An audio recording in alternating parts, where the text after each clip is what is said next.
दोस्तों, कानपुर का रहने वाला एक व्यक्ति अपनी सरकारी नौकरी तो करता ही है।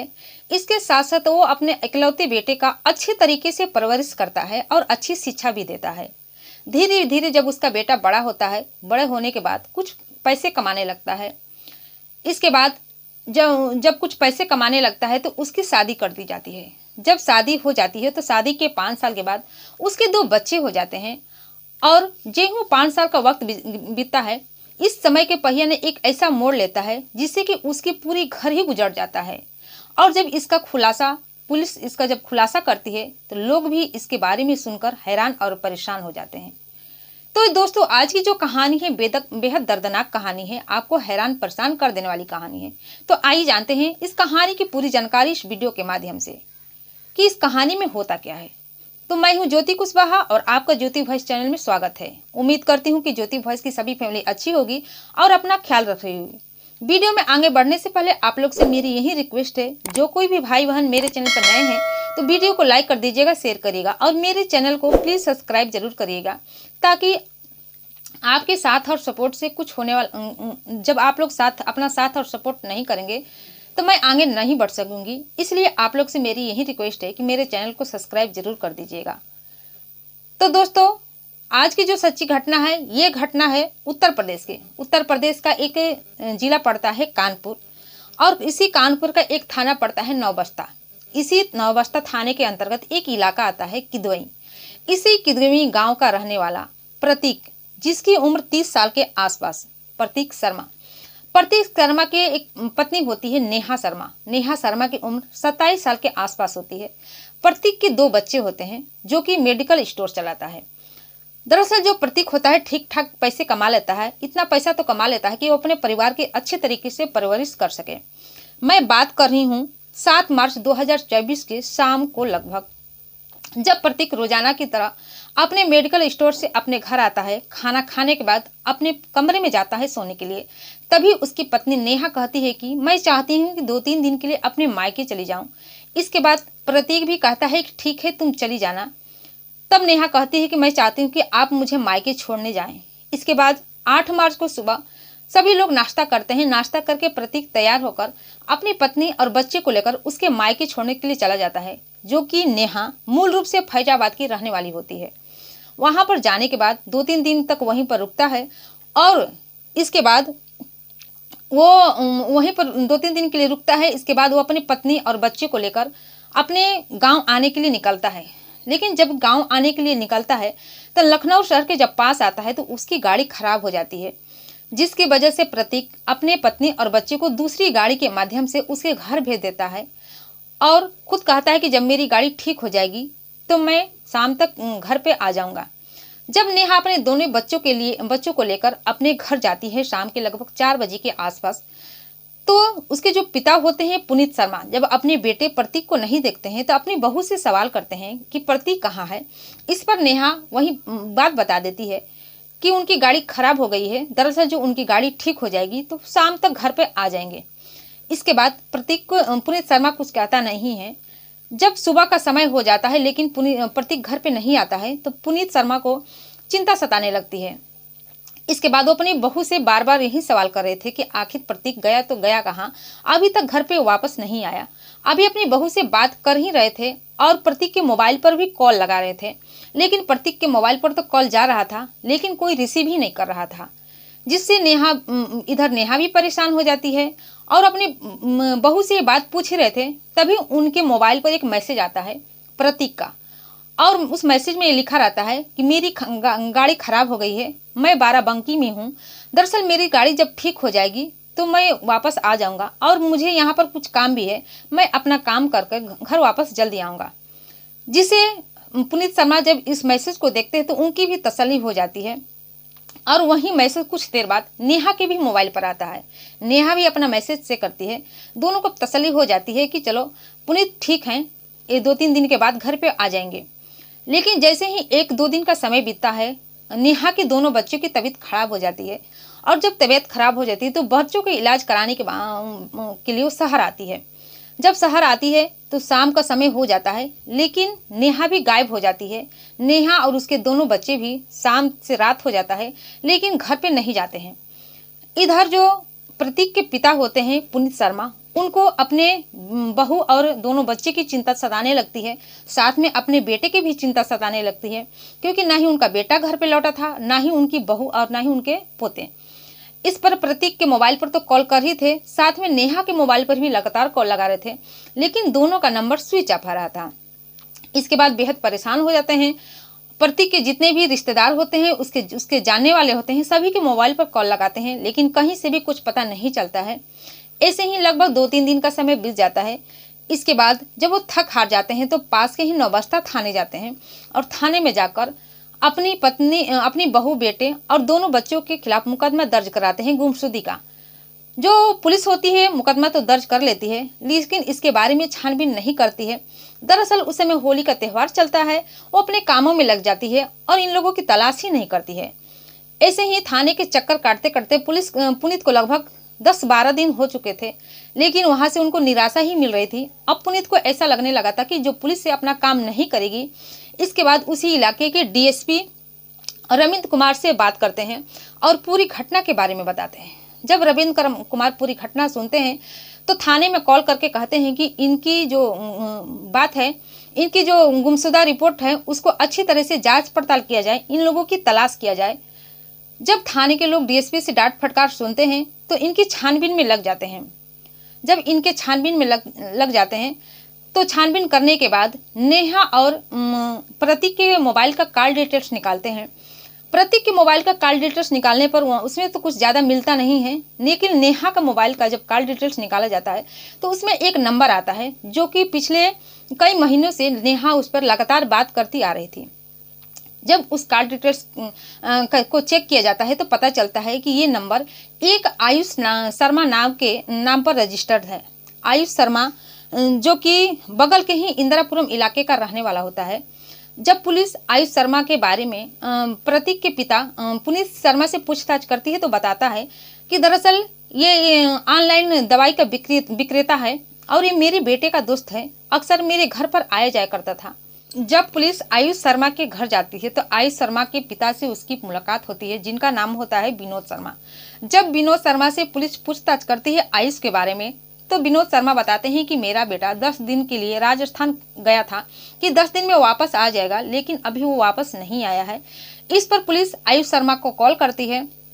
कॉल करने के बाद प्रतीक के बारे में पूछताछ करती है तो बताता है कि हाँ साहब, प्रतीक मेरा अच्छा खासा दोस्त भी है, लेकिन कुछ दिनों से बहुत ही परेशान रह रहा था क्योंकि उसके ऊपर बहुत सारे कर्ज हो चुके थे और इस समय वो इंदौर में छिपकर रह रहा है। लेकिन जब ये पूरी बात आयुष बताता है, पुलिस को तो बता देता है, लेकिन पुलिस को जाने क्यों नहीं यकीन ही नहीं होता है। इसके बाद पुलिस आयुष का जो नंबर होता है और नेहा का और प्रतीक का, तीनों का मोबाइल नंबर सर्विलांस पर डाल देती है। और जब सर्विलांस पर मोबाइल नंबर डाल देती है तो उसका तीनों का मोबाइल नंबर का लोकेशन एक ही जगह पर दिखाता है, जो कि राजस्थान प्रदेश के जयपुर शहर में दिखाता है। इसके बाद पुलिस जयपुर शहर जाती है और जयपुर शहर जाने के बाद आयुष शर्मा के घर जाती है, जहां का लोकेशन दिखा रहा होता है। वहां पर जाती है तो आयुष शर्मा के साथ साथ नेहा और उसके दोनों बच्चे भी वहां पर मौजूद रहते हैं, लेकिन प्रतीक का कहीं पता नहीं चलता है।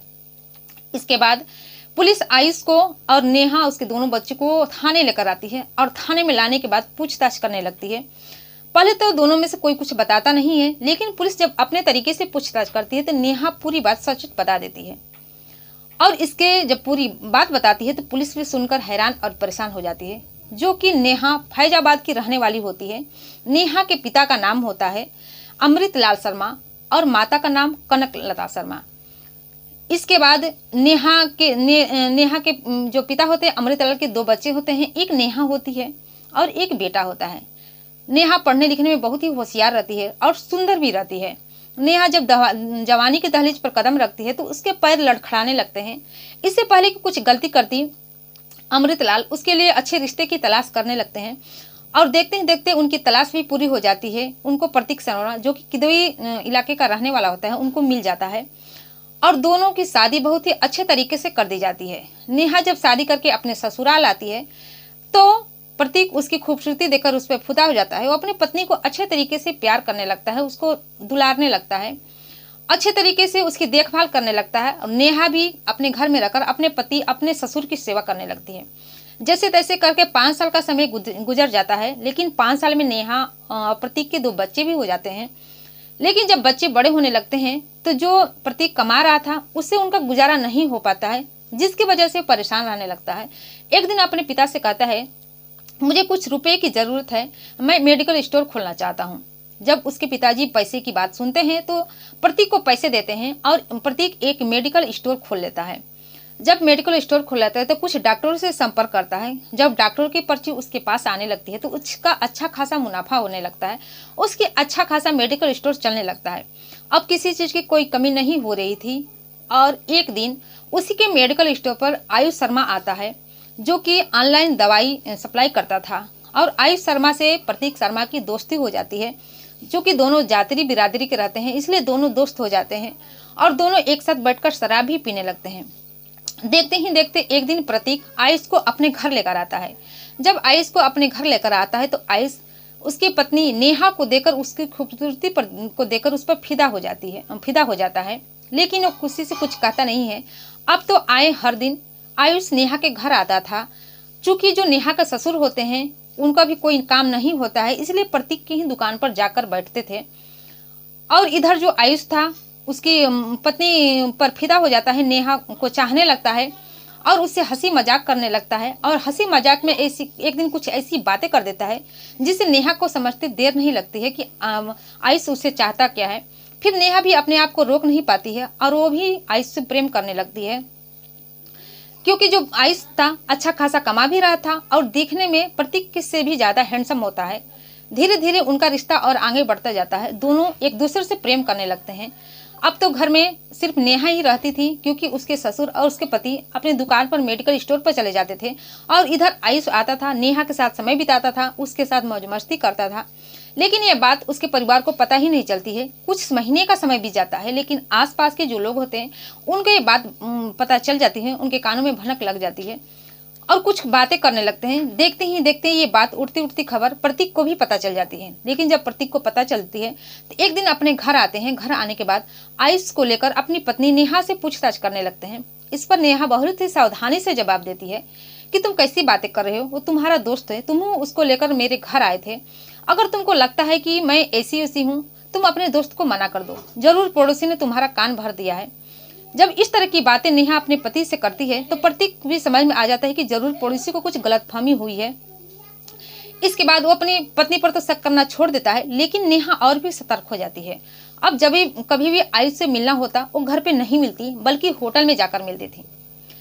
एक दिन वो मार्केट में अपनी पत्नी आयुष के साथ घूम रही होती है, तभी प्रतीक के दोस्त पर उसकी नज़र पड़ जाती है।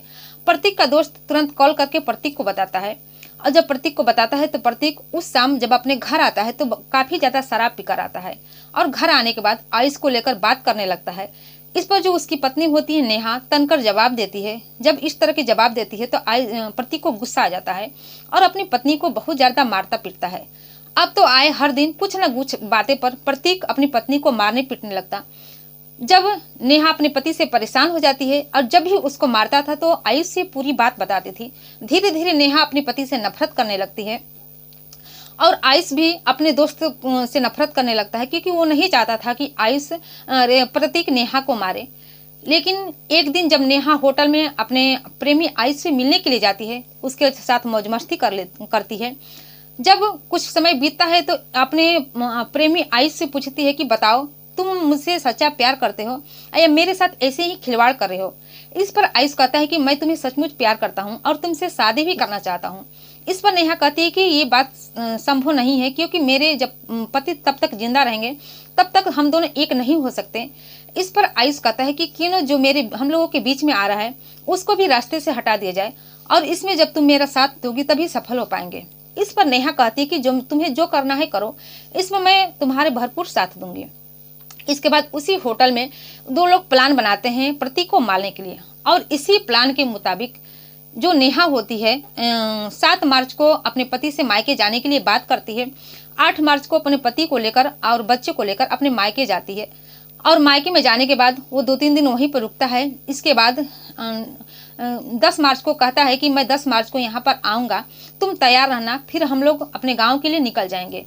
इसके बाद जब प्रतीक अपने घर आ जाता है तो नेहा अपने प्रेमी आयुष को कॉल करती है और कॉल करके कहती है कि 10 मार्च को प्रतीक मुझे लेने के लिए आ रहा है, तुम चाहो तो उसके साथ आ जाना और जब तुम आओगे तो हम लोग अपनी घटना इस कत्ल का अंजाम देंगे।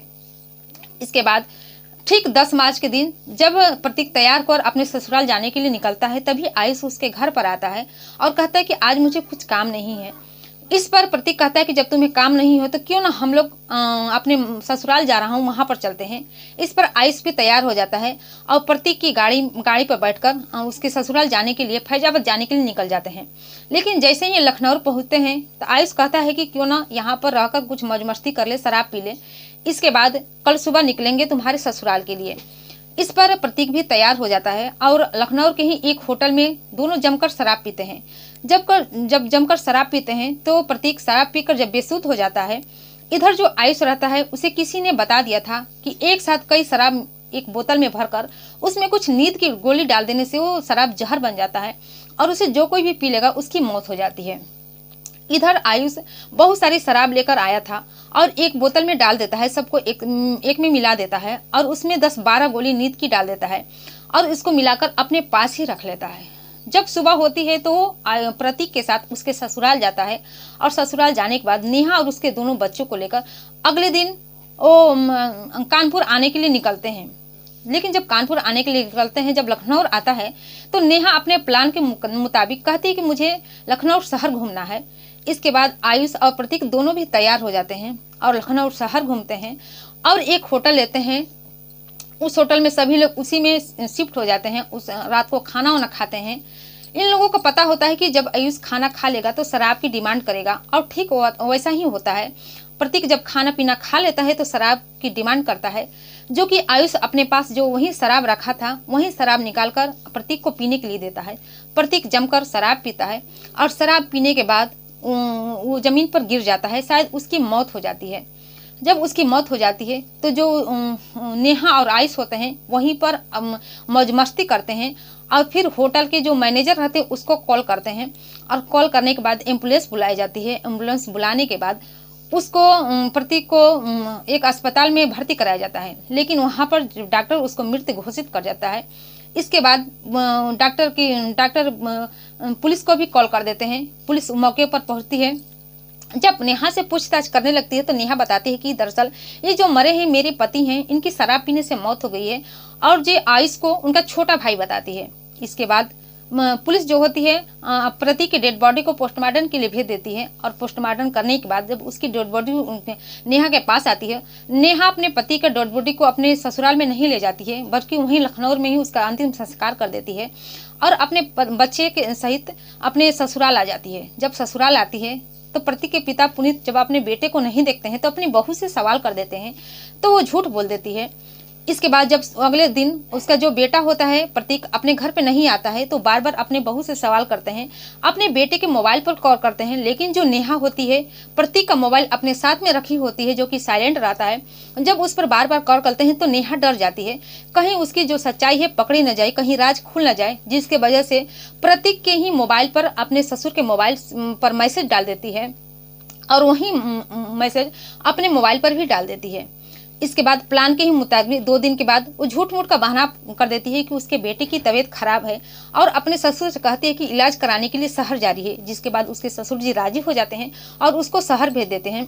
जब यहाँ पर आती है, लखनऊ शहर में आती है तो प्रतीक को कॉल करके आयुष को कॉल करके बुलाती है। आयुष को जब कॉल करके बुलाती है तो आयुष प्रतीक कहीं गाड़ी लेकर आता है और उसी गाड़ी पर बैठकर नेहा उसके दोनों बच्चे आयुष राजस्थान प्रदेश के जयपुर शहर में चले जाते हैं और वहां पर एक किराए का कमरा लेकर वहीं पर रहने लगते हैं।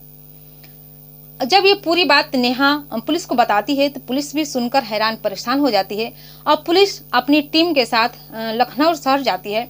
लखनऊ शहर जाने के बाद वहाँ के थाने में जाती है तो वहाँ से पुलिस से पूछताछ करती है। पुलिस भी ये बताती है कि हाँ एक आदमी की मौत हो चुकी थी, लेकिन यहाँ की जो पुलिस है बताती है कि इनकी मौत नहीं हुई थी बल्कि इसका प्रेमी और नेहा और इसका प्रेमी ने मिलकर प्रतीक की हत्या कर दी थी। लेकिन लखनऊ की पुलिस बताती है कि अभी पोस्टमार्टम से यह साबित नहीं हो पाया है कि इनकी मौत जहरीली शराब पीने से हुई है। जब इस घटना के बारे में लोग को पता चलता है तो लोग भी जानकर हैरान परेशान हो जाते हैं और साथ में नेहा और उसके जो प्रेमी होता है आयुष पुलिस गिरफ्तार कर लेती है। गिरफ्तार करने के बाद थाने ले जाती हैं, जहां से उसे जेल भेज दिया जाता है। और तो दोस्तों, ये रही पूरी कहानी आप लोग के सामने। इस कहानी के बारे में आप क्या सोचते हैं? आप अपनी राय कमेंट सेक्शन में कमेंट करके जरूर बताइएगा। और ये कहानी, ये घटना सुनाने का उद्देश्य आपको दुखी करना, परेशान करना नहीं था, बल्कि जागरूक करना था, सचेत करना था। आज जो नेहा के दोनों बच्चे हैं वो अपने दादा के पास रह रहे हैं। तो फिर मिलती हूँ अगले दिन नई कहानी के साथ, नई घटना के साथ। तब तक के लिए जय हिंद, जय भारत।